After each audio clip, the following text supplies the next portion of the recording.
Sebetulnya, tidak jadi masalah jika orang Melayu Malaysia menganggap Indonesia atau Nusantara sebagai halaman rumah mereka. Boleh jadi karena ingin pemandangan yang lebih luas, biar tidak bosan atau suntuk. Yang jadi masalah, mungkin saking seringnya duduk menghadap halaman, orang Melayu Malaysia lama-lama merasa halaman itu milik mereka. Kaum Melayu pun tergoda untuk mengganti nama-nama di taman atau halaman yang indah itu. Nama Kepulauan Indonesia diganti dengan Kepulauan Melayu. Nama bahasa Indonesia pun mau diubah menjadi bahasa Melayu Indonesia. Tak cuma itu, nama-nama suku di Indonesia pun semua mau diubah. Semua ditambahi kata Melayu. Jadinya menjadi suku Melayu Sunda, suku Melayu Jawa, suku Melayu Madura, suku Melayu Papua, dan seterusnya. Pokoknya serba Melayu.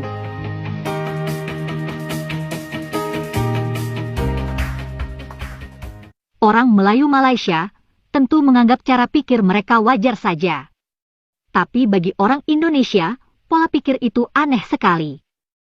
Pemikiran yang tidak wajar itu bermula dari dalam negeri Malaysia sendiri, ketika mereka diberi kemerdekaan oleh Inggris. Saat itulah orang Melayu Malaysia merumuskan dirinya mereka sendiri. Nah, mereka memilih untuk menganggap dirinya sebagai bangsa, bukan suku bangsa. Konsekuensinya, Cina dan India di Malaysia pun dianggap sebagai bangsa. Akibatnya pula, bangsa Malaysia jadi tidak terwujud.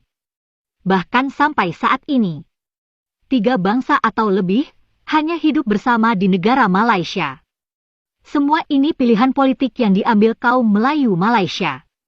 Soalnya, dulu mereka bisa saja memilih untuk menempatkan diri sebagai suku bangsa. Adapun Cina dan India juga dianggap suku bangsa. Nah, jadinya, yang menjadi bangsa adalah Malaysia.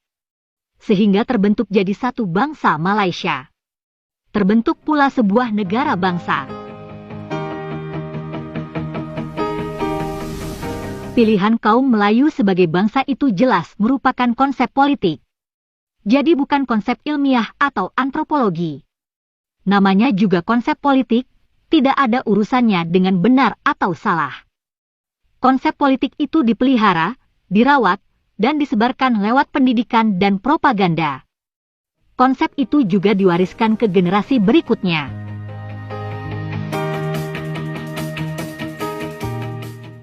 Orang Indonesia tidaklah ikut campur soal itu. Menyebarkan konsep politik yang aneh dan rasial untuk generasinya sendiri, silakan saja.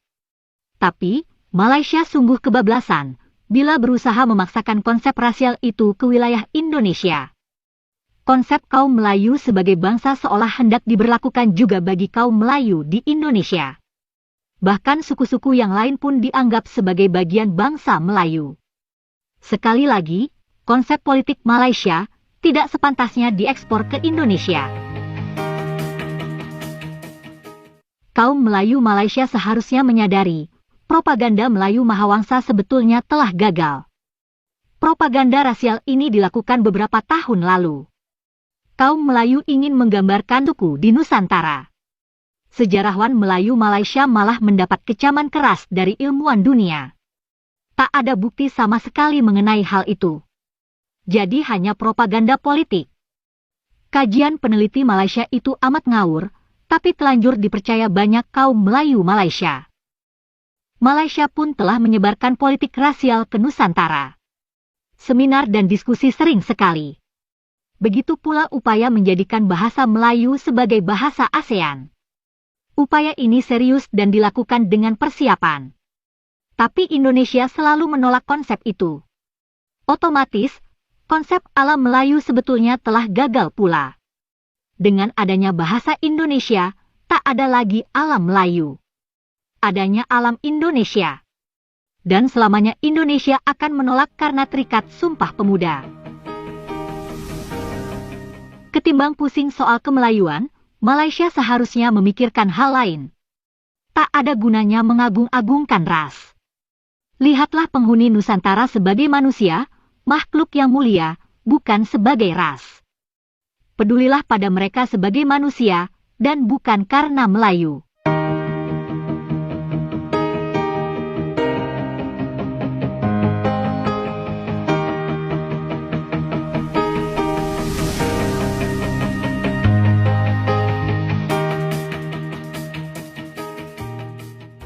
profesor, cendekiawan, dan juga politikus Malaysia sangat berambisi menjadikan semua suku-suku yang ada di Indonesia masuk ke dalam klasifikasi alam Melayu mereka.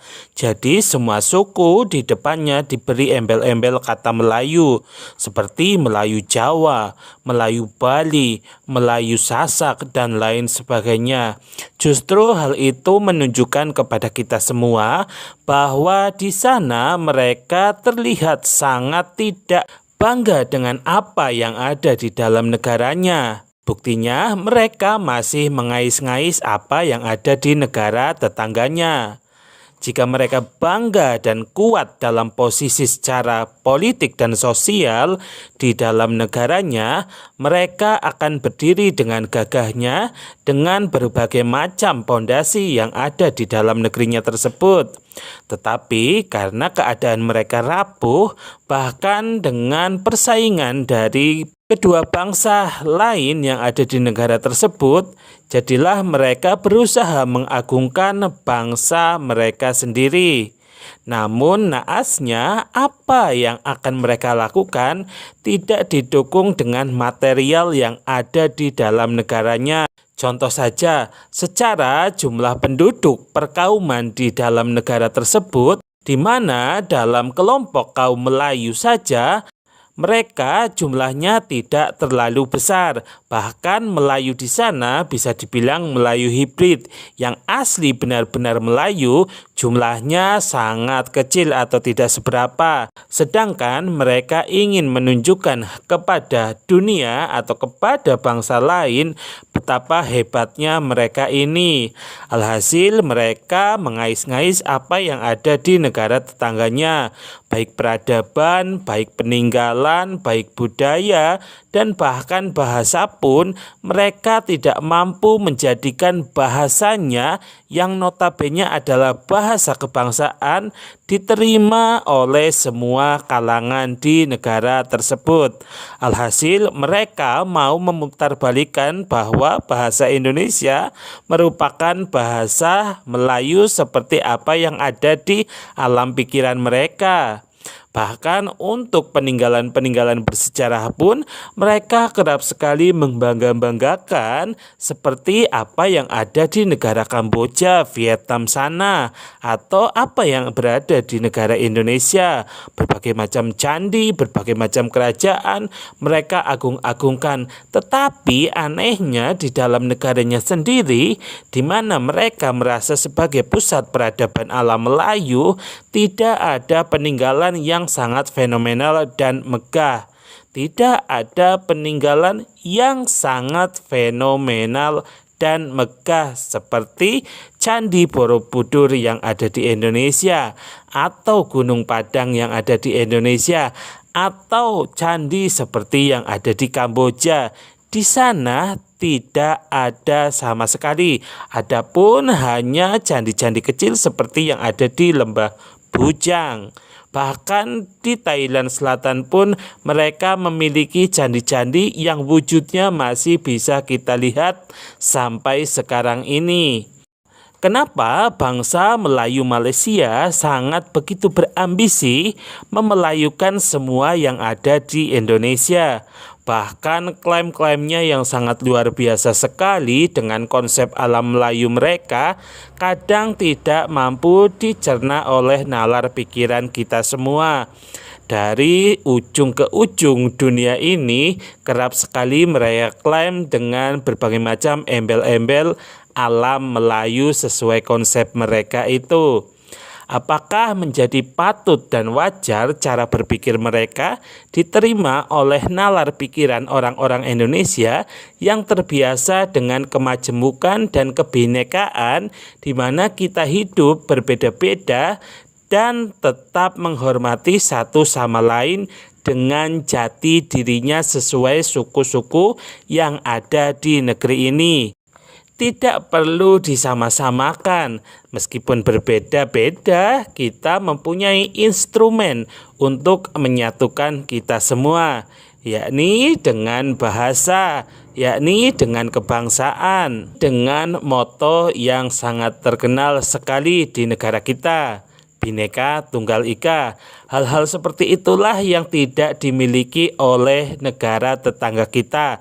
Hingga akhirnya mereka memaksakan dan mengais-ngais dengan apa yang ada di negara tetangganya. Apakah kalian setuju dengan pola pikir yang dimiliki oleh kaum atau bangsa Melayu Malaysia? Apakah kalian setuju kalau semua suku yang ada di Indonesia diberikan embel-embel kata Melayu di depannya agar mereka mampu memasukkan konsep ala Melayu mereka kepada nalar cara berpikir kita semua? Oke teman-teman, silahkan tuliskan komentar kalian di kolom komentar, dan apabila teman-teman memiliki rekomendasi video untuk saya reaksi, silahkan tuliskan juga nama judul dan juga nama channelnya. Terima kasih buat teman-teman yang sudah berkenan menonton video ini. Jangan lupa klik tombol subscribe-nya, like, komen, dan juga share. Dan jangan lupa lonceng notifikasinya. Share video ini ke banyak teman kalian, saudara kalian, keluarga kalian, orang-orang di sekitar kalian, agar channel ini terus berkembang dan menjangkau lebih banyak lagi. Dan apabila teman-teman ingin mendukung channel ini lebih lagi, silahkan klik tombol super thanks-nya yang berada di bawah video ini. Akhirul kata, sampai jumpa di video berikutnya. Salam.